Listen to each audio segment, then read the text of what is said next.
श्री राधा रानी की जन्म कथा। राधा जी के जन्म की आश्चर्यजनक कथाएं। राधा जी के जन्म की सबसे लोकप्रिय कथा यह है कि वृषभानु जी को एक सुंदर शीतल सरोवर में सुनहरे कमल में एक दिव्य कन्या लेटी हुई मिली। वे उसे घर ले आए, लेकिन वह बालिका आंखें खोलने को राजी ही नहीं थी। पिता और माता ने समझा कि वे देख नहीं सकती, लेकिन प्रभु लीला ऐसी थी कि राधा सबसे पहले श्री कृष्ण को ही देखना चाहती थी। अतः जब बाल रूप में श्री कृष्ण जी से उनका सामना हुआ तो उन्होंने आंखें खोल दी। एक अन्य कथा के अनुसार राधा द्वापर युग में श्री वृषभानु के घर प्रकट होती हैं।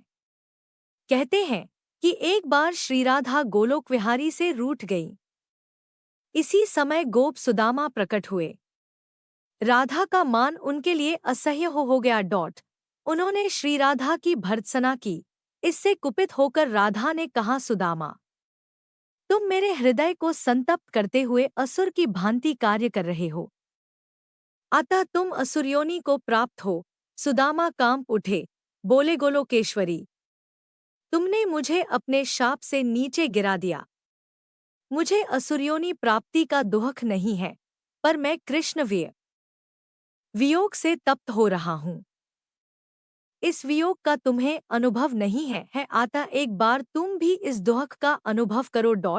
सुदूर द्वापर में श्री कृष्ण के अवतरण के समय तुम भी अपनी सखियों के साथ गोप कन्या के रूप में जन्म लोगी और श्री कृष्ण से विलग रहोगी।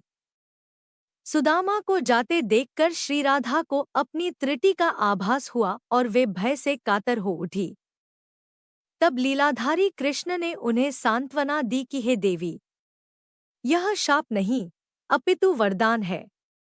इसी निमित्त से जगत में तुम्हारी मधुर लीला रस की सनातन धारा प्रवाहित होगी, जिसमें नहाकर जीव अनंतकाल तक का कृत्य होंगे। इस प्रकार पृथ्वी पर श्री राधा का अवतरण द्वापर में हुआ। नृगपुत्र राजा सुचंद्र और पितरों की मानसी कन्या कलावती ने 12 वर्षों तक तप करके श्री ब्रह्मा से राधा को पुत्री रूप में प्राप्ति का वरदान मांगा। फलस्वरूप द्वापर में वे राजा वृषभानु और रानी कीर्तिदा के रूप में जन्मे। दोनों पति पत्नी बने। धीरे धीरे श्री राधा के अवतरण का समय आ गया। संपूर्ण व्रज में कीर्तिदा के गर्भधारण का समाचार सुख स्रोत बनकर फैलने लगा। सभी उत्कंठा पूर्वक प्रतीक्षा करने लगे।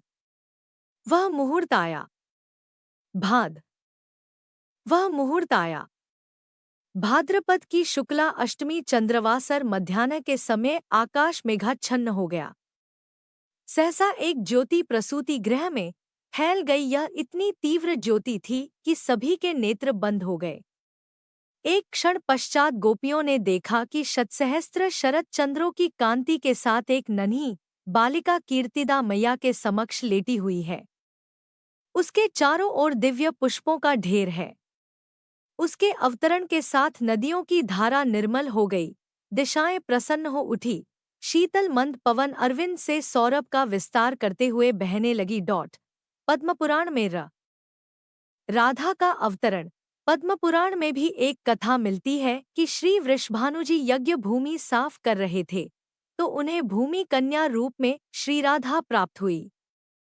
यह भी माना जाता है कि विष्णु के अवतार के साथ अन्य देवताओं ने भी अवतार लिया। वैकुंठ में स्थित लक्ष्मी जी राधा रूप में अवतरित हुई। कथा कुछ भी हो, कारण कुछ भी हो, राधा बिना तो कृष्ण है ही नहीं। राधा का उल्टा होता है धारा। धारा का अर्थ है करंट, यानी जीवन शक्ति। भागवत की जीवन शक्ति राधा है। कृष्ण देह है तो श्री राधा आत्मा। कृष्ण शब्द है तो राधा अर्थ। कृष्ण गीत है तो राधा संगीत। कृष्ण वंशी है तो राधा स्वर। भगवान ने अपनी समस्त संचारी शक्ति राधा में समाहित की है। इसलिए कहते हैं, जहाँ कृष्ण राधा तहाँ जहे राधा तहे कृष्ण। न्यारे निमिष न होत कहु समुझी करहु यह प्रश्न। इस नाम की महिमा अपरंपार है। श्री कृष्ण स्वयं कहते हैं, जिस समय मैं किसी के मुख से रा सुनता हूँ उसे मैं अपना भक्ति प्रेम प्रदान करता हूँ।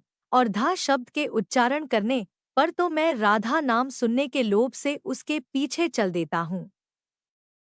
राधा कृष्ण की भक्ति का कालांतर में निरंतर विस्तार हुआ। ने हुआ निम्बार्क, वल्लभ, राधा वल्लभ और सखी समुदाय ने इसे पुष्ट किया। कृष्ण के साथ श्री राधा सर्वोच्च देवी रूप में विराजमान है। कृष्ण जगत को मोहते हैं और राधा कृष्ण कोडोट 12वीं शती में जयदेव जी के गीत गोविंद रचना से संपूर्ण भारत में कृष्ण और राधा के आध्यात्मिक प्रेम संबंध का जनवरी से जनवरी में प्रचार हुआ। भागवत में राधिका प्रसंग अन्य आराधितो नूनम भगवान हरिरीश्वर यन्नो विहाय गोविंदः प्रीतोयामन्यद्रः प्रश्न उठता है कि तीनों लोकों का तारक कृष्ण को शरण देने की सामर्थ्य रखने वाला ये हृदय उसी आराधिका का है जो पहले राधिका बनी, उसके बाद कृष्ण की आराध्या हो गई। राधा को परिभाषित करने का सामर्थ्य तो ब्रह्मा में भी नहीं।